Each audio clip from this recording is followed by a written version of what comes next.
Olá, professor Anderson. Somos o grupo 2 e estamos aqui, por meio dessa apresentação, introduzindo o nosso trabalho referente à segunda unidade da matéria de Direito Empresarial 3.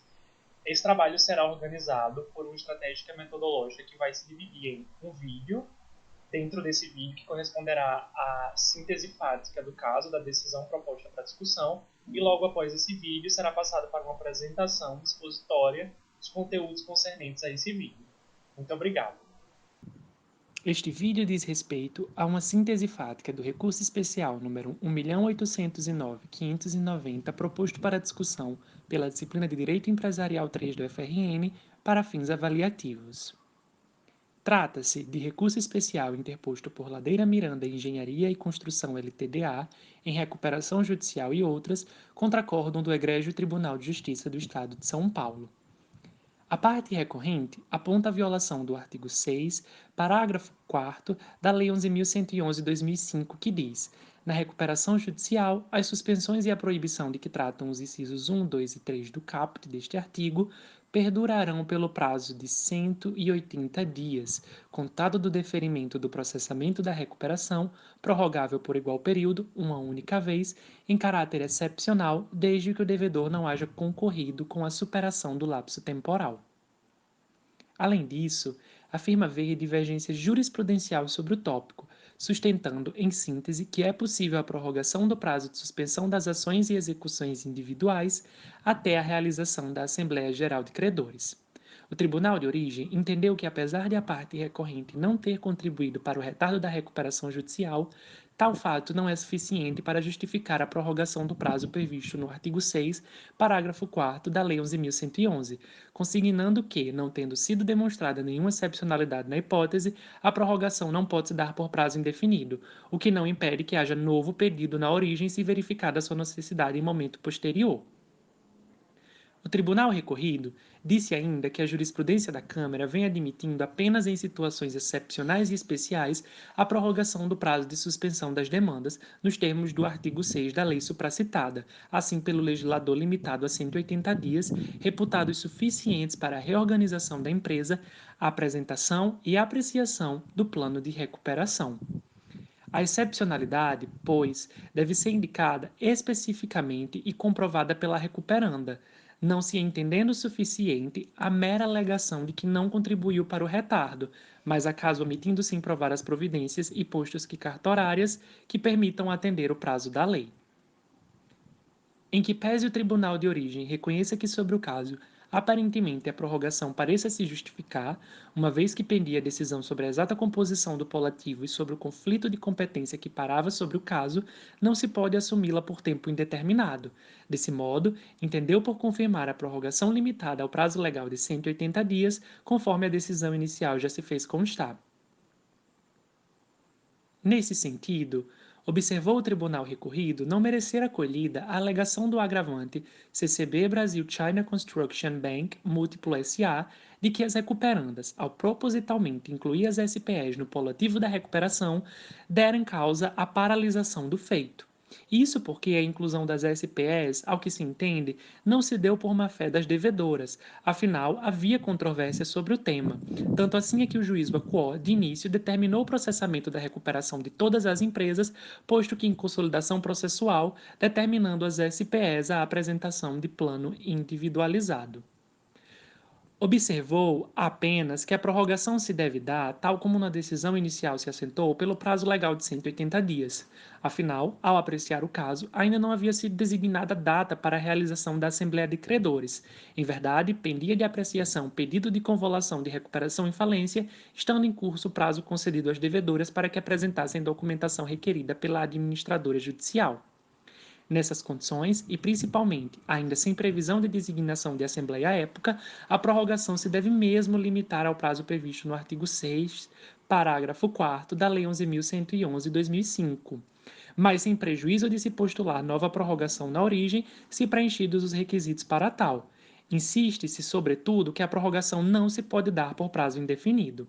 A Corte Suprema, ao contemplar a presente lide, entendeu que, apesar de a suspensão das ações individuais movidas contra empresas em recuperação judicial poder extrapolar o prazo de 180 dias, caso as instâncias ordinárias considerem que tal prorrogação é necessária para se frustrar o plano de recuperação, à luz do óbice contido na súmula 7 do STJ, que impossibilita a reapreciação da matéria de fato do caso concreto, não é possível a prorrogação pleiteada, pois não foi apresentada justificativa plausível para tanto no momento adequado.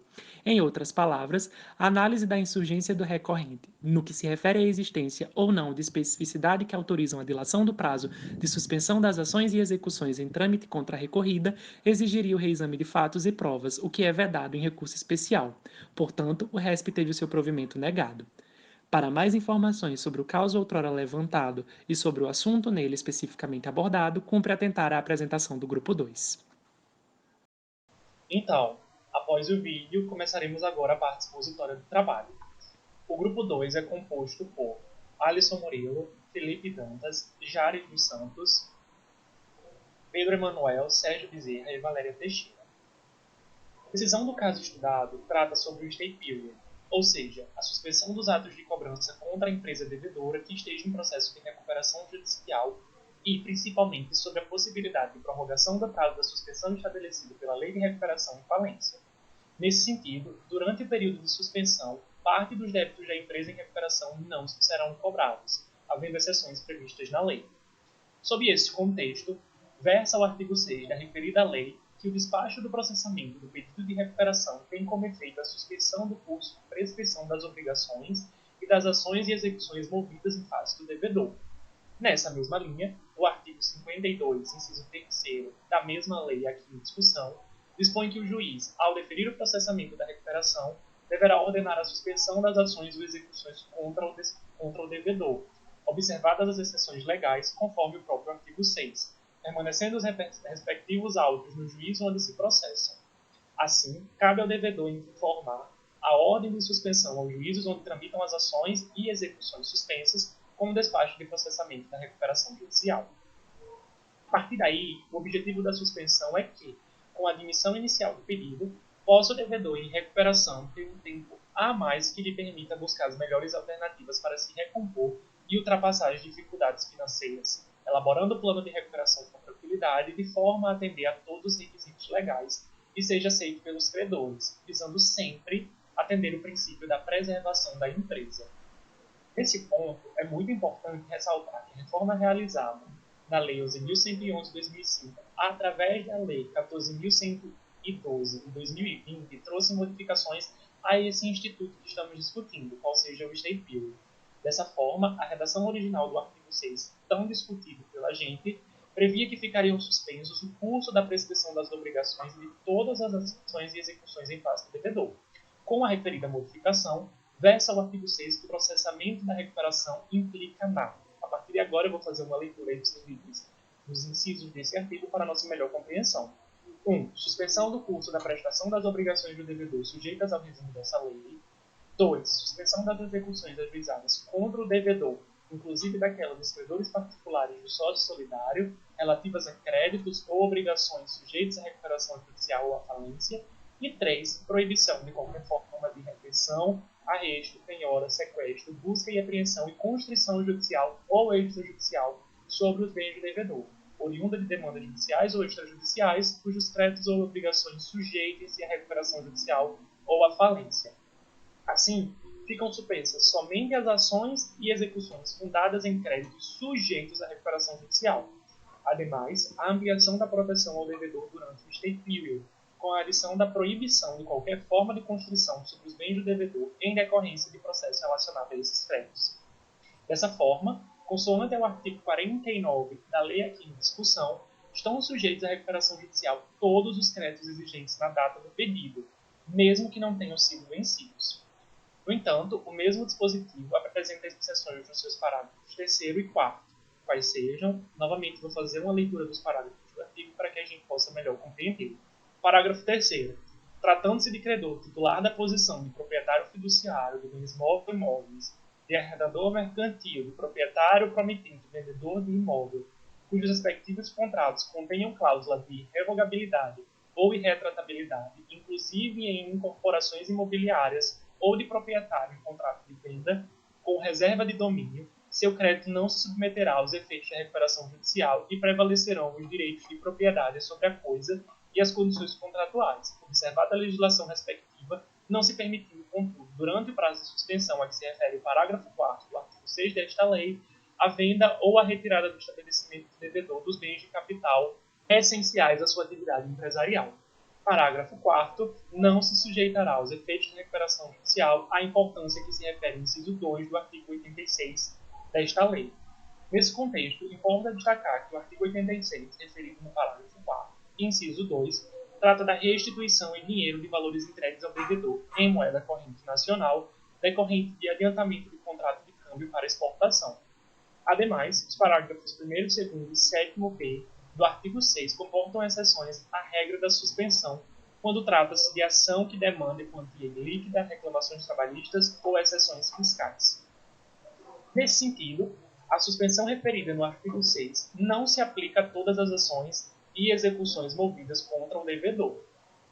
Isso é o que nos ensina Ulloa Coelho, que, em sua doutrina, fala: continuam assim a tramitar. 1. As ações de qualquer natureza, cível ou pertinente à relação de trabalho, que demandem quantias ilíquidas. 2. Reclamações trabalhistas. 3. Execuções promovidas por credores absolutamente não sujeitos à recuperação judicial, isto é, pelos bancos titulares de crédito derivado de antecipação, aos exportadores, proprietário fiduciário, arredondador mercantil, ou vendedor ou promitente vendedor de imóvel ou de bem com reserva de domínio. Bom, como o Sérgio bem introduziu, em relação a essa suspensão, é importante destacar que, conforme o artigo 6º, parágrafo 4º, a suspensão é temporária, tendo o prazo de 130 dias contado do deferimento da recuperação. Mas o que importa também destacar neste trabalho é que, em relação à redação original desse dispositivo, ele versava que a suspensão não poderia, em hipótese alguma, exceder o prazo improrrogável de 180 dias. E acontece que nem sempre esse prazo de 180 dias poderia ser suficiente à confecção do plano de recuperação ou até mesmo da apreciação pela Assembleia de Credores, o que acarretava inevitavelmente na violação desse prazo. E aí, em razão disso, a jurisprudência passou a permitir essa flexibilização do prazo em situações excepcionais. Frisa-se que em situações excepcionais, como a gente vai ver no caso mais à frente. Até sobre isso, o enunciado número 42 do Conselho de Justiça Federal estabelece que o prazo de suspensão previsto no artigo 6º, parágrafo 4º da Lei nº 11.101 de 2005 pode, excepcionalmente, ser prorrogado, se o retardamento não for feito pelo devedor. Em relação a isso, a doutrina inicialmente se mostrou grande parte dela contrária, uma vez que dizia-se que a interpretação da lei deveria ser tida no sentido de que o devedor precisava realizar todas as diligências possíveis para respeitar o prazo. Então, eles não eram favoráveis à flexibilização do prazo, ao contrário do que vinha sendo o entendimento dos tribunais. E aí, acontece que, com a alteração de 2020 da Lei 11.101, passou-se a permitir, sim, uma única prorrogação por mais de 130 dias, de forma excepcional, mais uma vez, instituindo como requisito que o devedor não tenha concorrido para a superação do lapso temporal, ou seja, que o devedor não tenha sido responsável pelo retardamento do prazo. E até nesse sentido, o legislador ele absorveu justamente a prática que já vinha sendo do judiciário, em atenção justamente à evolução das relações sociais jurídicas e aos princípios norteadores da recuperação judicial. No que tange à jurisprudência, que envolve o tema da possibilidade ou não de prorrogação do prazo de suspensão, tanto das ações quanto das execuções, aqui se refere ao artigo 6º, parágrafo 4º da Lei 11.101 de 2005, a este dispositivo, como bem já foi citado, foi dada uma nova redação por advento da Lei 14.112 de 2020. Anteriormente à vigência dessas alterações, o entendimento jurisprudencial majoritário era da possibilidade do deferimento da prorrogação do prazo. Claro, quando preenchidos os requisitos legais, a depender do caso concreto. Mas aí a nova redação traz a viabilização da prorrogação novamente por igual período, ou seja, de mais 180 dias, uma única vez, contando a partir do deferimento da medida. Dessa forma, podem ser observados tais entendimentos na ementa da decisão do Tribunal de Justiça do Rio Grande do Sul, a seguir transcrita, que eu vou falar, no caso, partes que nós grifamos, que seria: anteriormente à vigência das alterações ocorridas na Lei 11.101, restava consolidado o entendimento quando a possibilidade de deferimento da prorrogação do prazo de suspensões nas ações e execuções a que se refere o artigo 6º, parágrafo 4º. A nova redação traz assim, com aplicação imediata ao caso em análise, na forma disposta no artigo 5º da Lei 14.112, a possibilidade da prorrogação por igual período e uma única vez do prazo de 180 dias. Dessa forma, o caso em análise, diante da nova redação do supracitado dispositivo, dado pela Lei 14.112, pode conquistar essa possibilidade de reanálise, vez que poderia novamente reanalisar o cabimento ou não do recurso especial, vez que o caráter da análise muda com a nova redação. Isso porque, de acordo com a redação anterior, esgotado o prazo de 180 dias, restaurava-se o direito dos credores de iniciar ou continuar as ações e execuções, não cabendo assim uma análise, um aprofundamento no que tange essa matéria, vez que a normativa o trazia de forma clara. Bom, trazendo à baila os argumentos e resultados do nosso caso, né, o caso que o professor forneceu no SIGA-A, o caso número 2, é um caso que trata de um recurso especial, interposto por uma empresa de engenharia e construção, que estava em recuperação judicial em face do acórdão do Tribunal de Justiça de São Paulo, que, né, indeferiu o pedido deles. No tocante às argumentações, a parte recorrente defende que existe sim a possibilidade de prorrogação do prazo de 180 dias, e não conceder essa prorrogação estaria violando justamente o parágrafo 4º do artigo 6º da Lei 11.101. Até para ficar mais claro, né, e reiterando tudo que já foi dito, vou apenas fazer uma leitura aqui do dispositivo para ficar bem claro o entendimento agora. O artigo 6º, ele diz que a decretação da falência ou deferimento do processamento da recuperação judicial implica. Aí ele traz o inciso 1, 2 e 3, que traz essas implicações, e o parágrafo 4º versa aqui, na recuperação judicial, as suspensões e a proibição de que tratam os incisos 1, 2 e 3 do caput deste artigo perdurarão pelo prazo de 180 dias, contado do deferimento do processamento da recuperação, prorrogável por igual período, uma única vez, em caráter excepcional, desde que o devedor não haja concorrido com a superação do lapso temporal. Em relação a isso, percebe-se que o dispositivo ele prevê sim a situação de prorrogação do prazo, mas desde que tenha esse caráter de excepcionalidade, e também que seja apenas uma única vez. E é nessa linha de argumentação que o tribunal de origem entendeu. Ele defende que, ainda que a parte recorrente não tenha explicitamente contribuído para o retardo da recuperação judicial, né, para o prorrogamento do prazo, como diz o artigo, que essa é uma das circunstâncias, seria necessário ainda a demonstração de excepcionalidade no caso, e que não foi feita essa demonstração. Portanto, não tendo esse caráter excepcional, não há de se falar em prorrogação do prazo de 180 dias. Essa é a argumentação do tribunal de origem. Pode passar o slide. Tendo essas argumentações, o resultado do julgamento do recurso pelo STJ foi que foi de improvimento do recurso, uma vez que o ministro julgou que as circunstâncias do caso em tela são incompatíveis com a jurisprudência da Corte Superior. Qual é a jurisprudência da Corte? É de entender que as ações individuais movidas contra empresas em recuperação judicial para extrapolar o prazo de 180 dias, se as instâncias ordinárias entenderem que há excepcionalidade no caso, que há de se fazer a prorrogação, o STJ mantém. Como nesse caso o Tribunal de Origem não entendeu que existia excepcionalidade para conceder essa prorrogação da suspensão, o STJ vai manter a sua jurisprudência de manter a concordância com o Tribunal de Origem. Portanto, não há de se não há de se prover o recurso. Até porque o Tribunal de Origem, em sua decisão, ele entendeu que, de acordo com os elementos probatórios e fáticos, não havia como comprovar essa demonstração de excepcionalidade. Então, se a questão era essa, se a discussão é sobre os elementos fatos probatórios, não é matéria de recurso especial. Então, por causa disso, o STJ também indeferiu o recurso de implementação.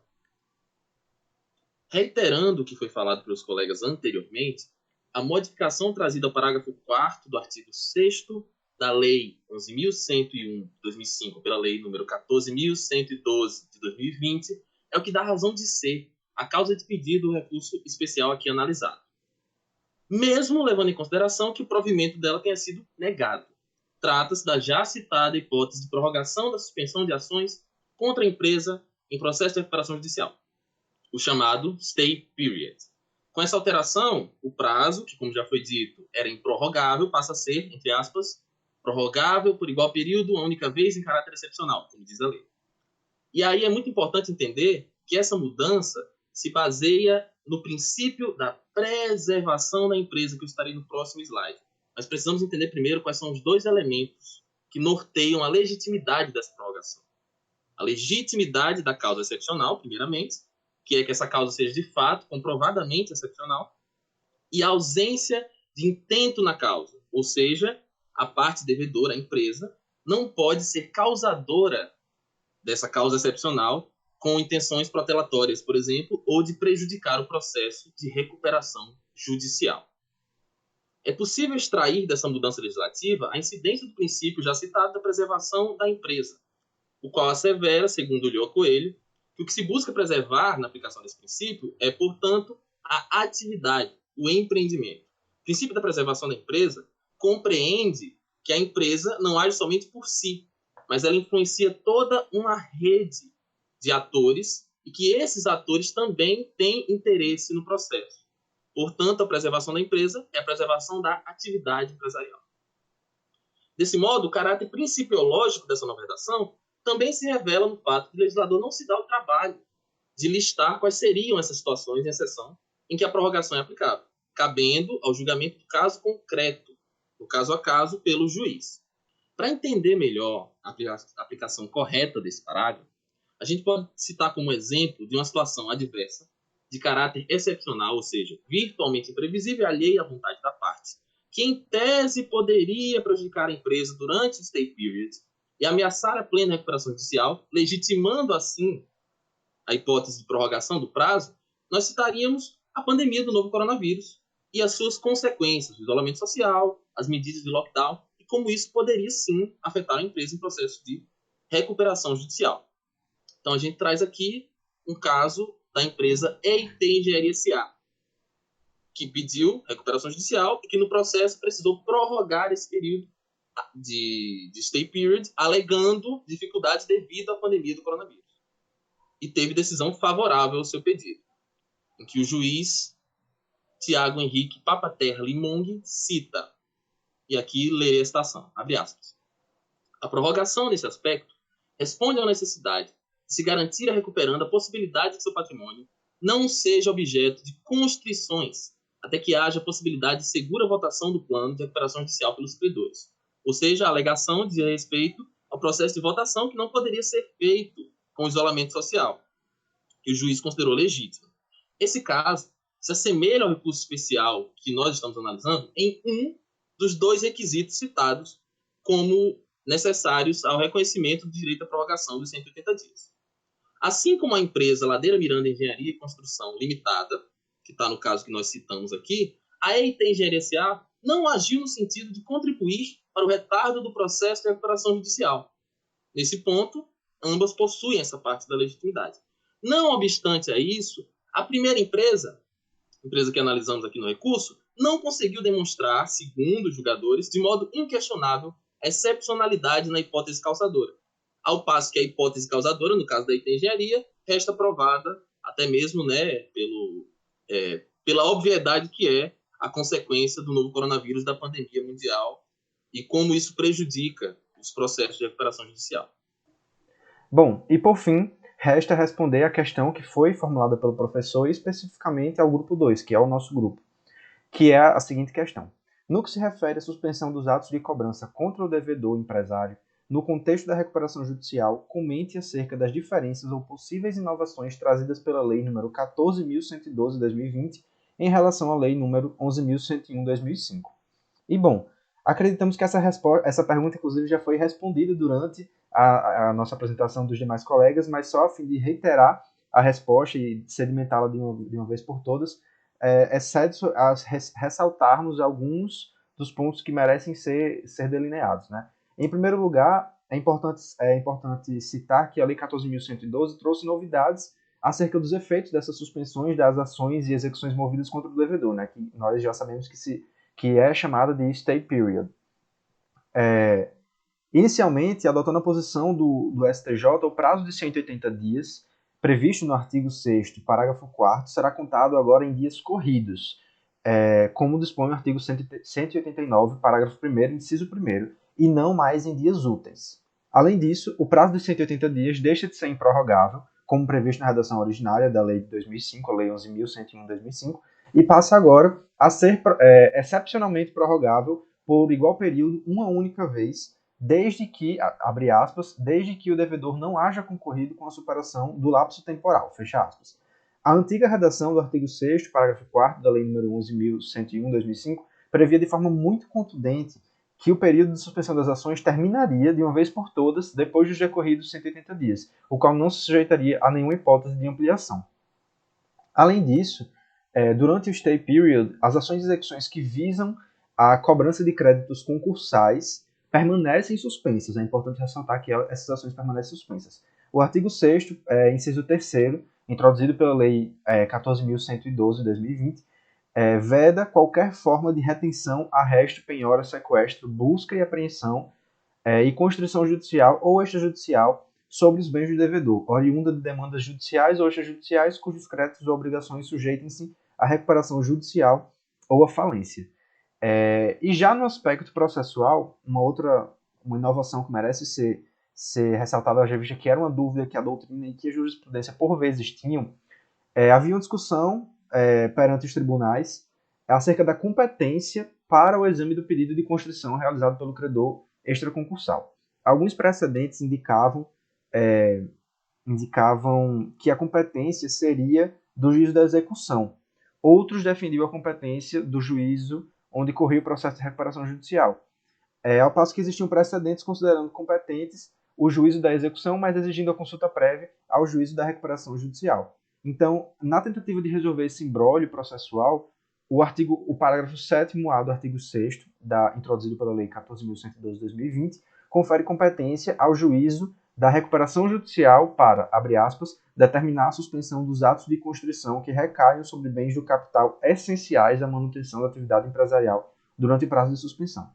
No mais, acreditamos que essas são as principais alterações promovidas pela Lei 14.112 no tocante à suspensão dos atos de cobrança contra o devedor empresário, né, no contexto da recuperação judicial.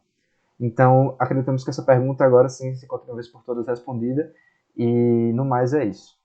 Professor, à luz de tudo que já foi dito e trabalhado, encerramos agora a apresentação do Grupo 2, concernente ao tema proposto para discussão como atividade avaliativa da segunda unidade da disciplina. Obrigado.